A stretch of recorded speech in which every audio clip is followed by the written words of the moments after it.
Hi,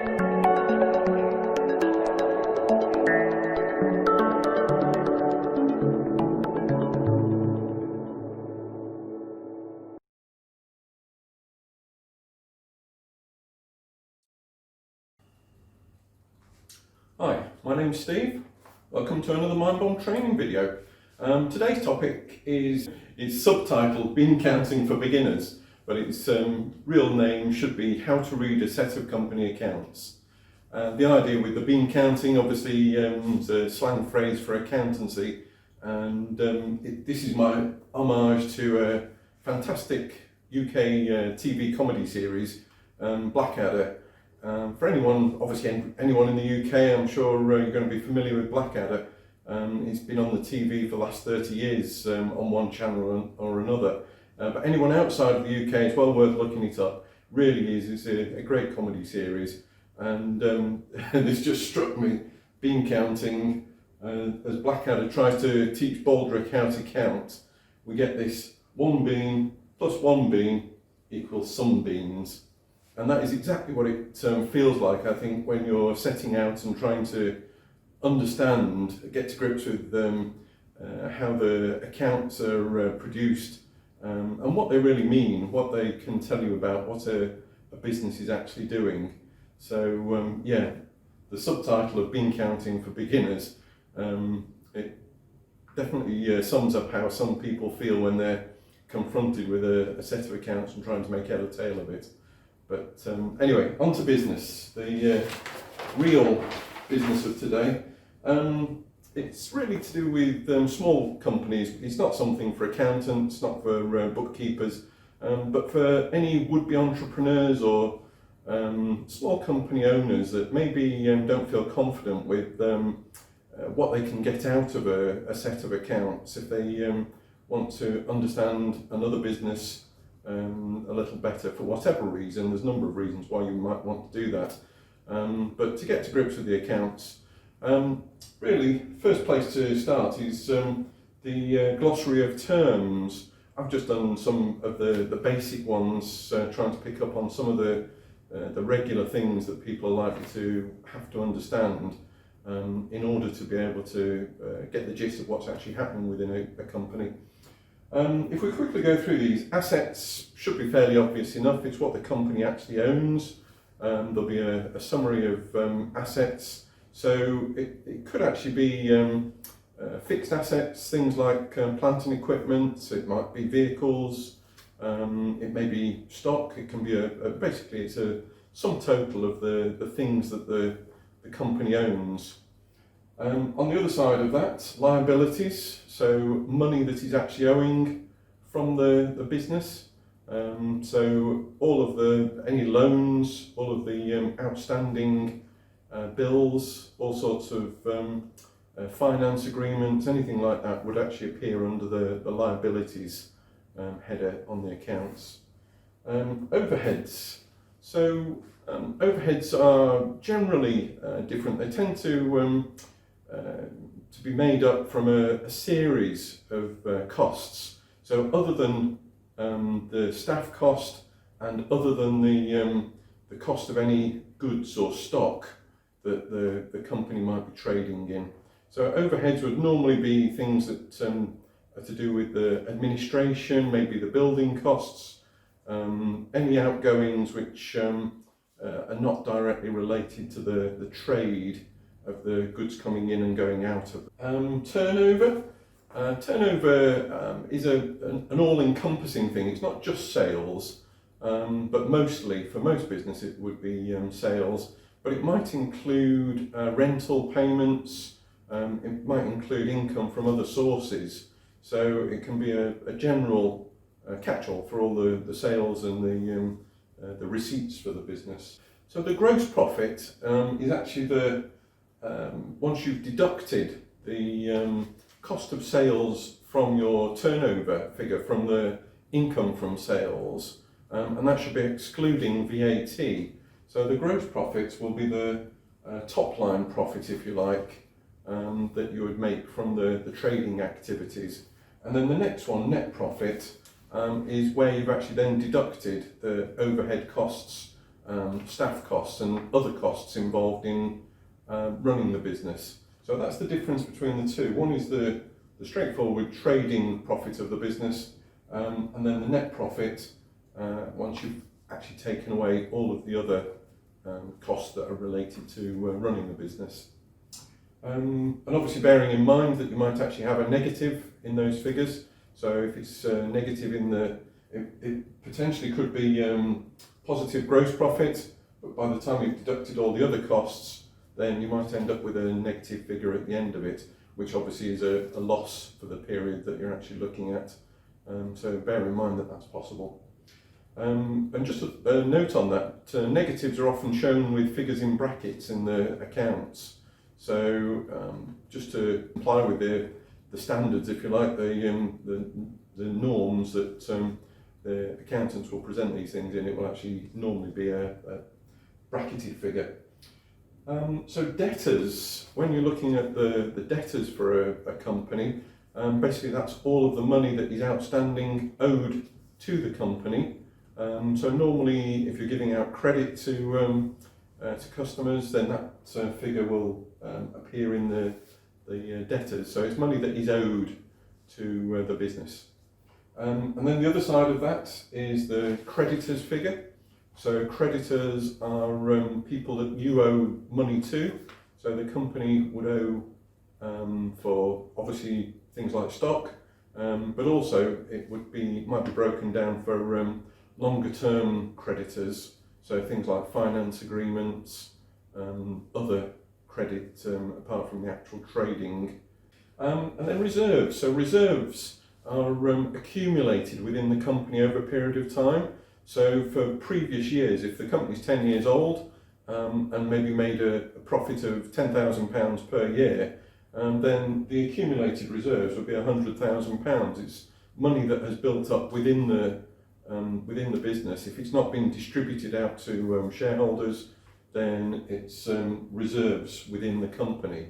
And that's basically finance that you can then use to expand the business.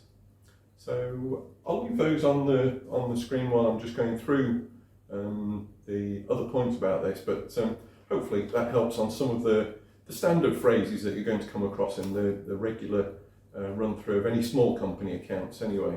So if we can understand the key phrases, the terms that you're going to be looking at or facing when you want to read the company accounts, you might be asking why you would want to go through the accounts apart from your own in any detail.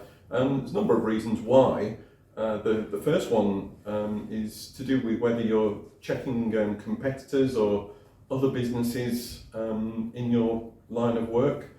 You might want to understand whether your business is actually doing better than somebody else's in the local area. So you should actually be able to compare similar businesses, which may help you for forward planning and trying to work out where next for your business. Also, you might be faced with a large contract with a particular business.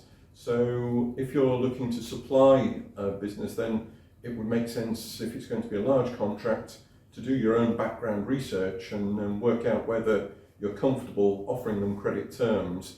Obviously there's lots of credit agencies that you can turn to that will do their own reporting, and they'll do their own summaries of the company accounts and come up with a judgment for you. But if it's a large impact on your business, then you probably want to do your own research and just satisfy your own curiosity as to what's actually happening with that potential customer. Another reason that you might want to check out a company's accounts, it may well be that you're actually looking to purchase or acquire another business, and if it's a well-established business, you should be able to get a good idea. It might not give you the whole picture of what's going on within a company, but if you've got say 3 or 5 years reported accounts, then you'll at least get a flavour of the business that you're buying. You should be able to work out what the trajectory is, whether it's growing rapidly or whether it's actually fairly stagnant, or what the issues are with the company that might make the owner want to sell that business. So yeah, another reason would be to generally research the potential purchase for the business. And if you're not actually a business owner at this point, there's a very good reason why a lot of other perhaps younger people, students and so on, should be interested in the filed company accounts, is if you're going to attend an interview, or even if you're looking to find a job with a company, then you really want to be checking the company accounts beforehand. Again, it won't give you the full picture, but it will give you some idea of whether the company's actually heading in the right direction and you want to be joining them. It may even inform your applications. If you're using if you're targeting a particular industry, then use the company accounts to work out which of the businesses within that industry you want to be applying to, and where you should actually send the CVs and concentrate your efforts. So certainly all UK companies would be expected to file annual accounts, pretty much in the same format. There is some requirement for smaller businesses and larger businesses. I think the cut-off is about £6 million turnover between smaller and larger businesses. The smaller, you'll get less information than the larger companies, but basically everyone has to file an annual report as to the progress within the business. So yeah, if you're looking for background on any limited business, then you should be able to find that via Companies House as a starting point, and then, like I say, there'll be a whole load of credit referencing agencies that can provide you a bit more detail about the different businesses. The other issue that you'll come across is a term called management accounts. So just to differentiate the two from the filed or reported accounts, the management accounts, as the name suggests, are really what will be used by the managers of a company on a more regular basis, normally on a monthly or sometimes a quarterly basis. So that is how you would steer or inform the decisions of what you're doing with the company. If you've got a regular flow of information, it might not take everything into account. The reason for doing the year-end catch-up and the filed accounts is so that you can put through all of your kind of summary information, or maybe exceptional items, once you get to the end of the accounting period. But for management accounts, really, it's a matter of speed. Once you've got to the end of the month, you want the accounts completed as quickly as possible. That should give you a snapshot of the trading of that period, whether it's a month or quarter, and then that will actually help you decide on where to be focusing the effort. The management accounts may also give they should give a lot more detail about the performance of the business. So things like a breakdown of perhaps sales by outlet. So you'll get the information if you've got a number of shops, a number of stores of whatever type, then you'll get the information broken down by the different locations, so that you can see which one's performing, which one's struggling, and you can obviously decide where you need to put the management effort. And equally, things like the sort of annual review of things, annual review of the performance, can be reflected on that as well. So management accounts, literally for running the business, not necessarily the same as the reported accounts, but they'll still have the same format and still use the same terminology, but maybe not have the full detail of the. So once we're just looking at the formal accounts, the accounts that are generally filed by companies, they always follow the same format. So you'll expect to see at the start of the written accounts a director's report.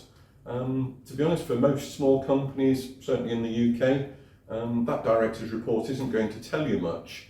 It'll be a little bit of information about how the company has performed over the year, if there's any exceptional items, They'll be broken down further on in the accounts, but they might get a mention in the director's report. But otherwise, for most smaller companies, I don't think you're going to learn all that much from the directors. The second part in the formal accounts is what's now called the income statement. When I was learning about it, it used to be called a profit and loss statement, but it's basically the same thing.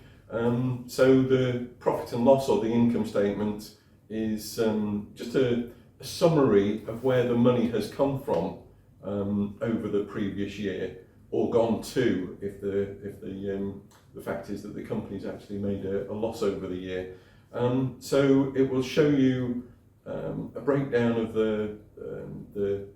maybe the sales for the company, any other income that's come into the business. So it might be rental income, it might be leases, whatever else. It'll give you all of that, and then it'll give you a breakdown of the costs to actually achieve those sales. So the income statement is just that. It tells you where the money's come from, where it's been spent, and hopefully it should tell you what the profit is that you've actually achieved over the year. So that's the income statement.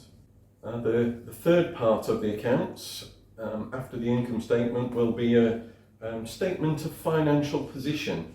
So this again used to be called the balance sheet when I was actually going through the process many years ago.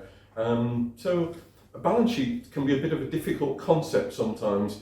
I like to think of it as a snapshot or a screen grab if you're under 25. So it's just basically a point in time. So it's not the movement of funds coming in and out, but it will tell you, as at that day that you're reporting, normally the end of the financial year, then what's the company's position. So it will bring the information over from income and outgoings just as a sum total, but then it will give you the breakdown. So it will show things like the reserves, it will show the financing, it will show the assets and liabilities of the business. So basically it's just a summary of where the company stands on that day, that particular point in time, and what the company's financial strength or otherwise is. And that's the way to imagine it. It's basically a snapshot of a particular point in time. The fourth part, which will be again in the standard format of the accounts, will be notes to the accounts. So as I mentioned, the idea of having exceptional items, so you may have a particular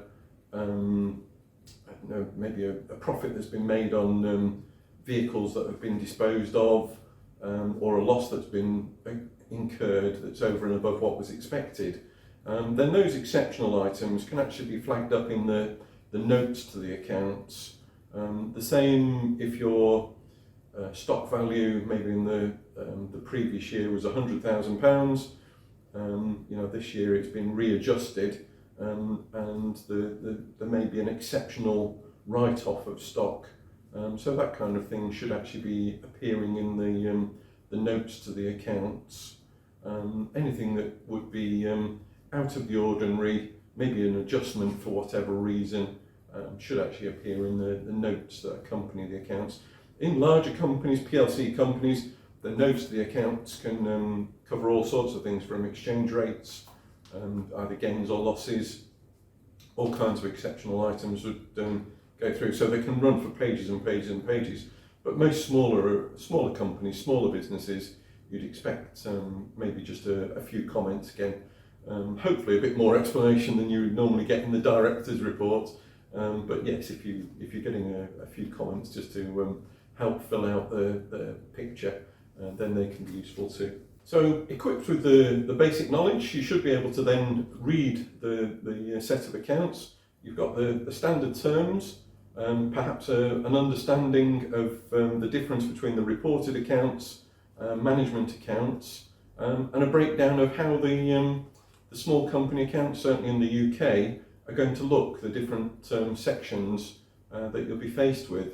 And with that, I'd like to think that you'll be able to get a grasp of most companies' positions, and yeah, hopefully you'll get a clearer understanding of how to read the company accounts.